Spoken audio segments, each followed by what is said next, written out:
Okay, this is how you remove thermofoil. So then, for some cabinets where you can say the quality is not the best, you can use a blow dryer, and then it comes off pretty easy. So maybe these thermofoil cabinets are a little bit older. For new ones, it won't come off, but for this one, it just comes right off.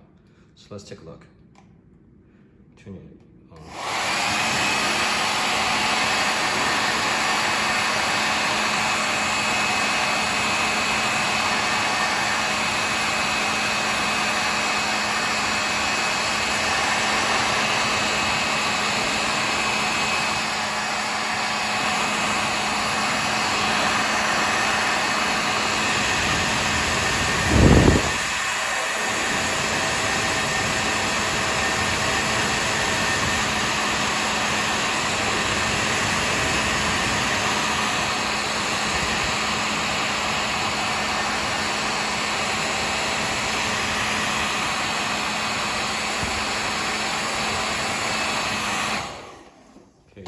See it begin to warp.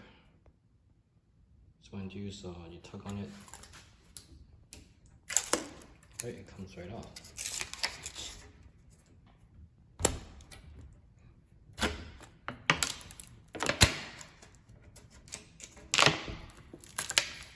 So you can apply more heat using a hair dryer. You don't actually need a heat gun, and then it will come right off.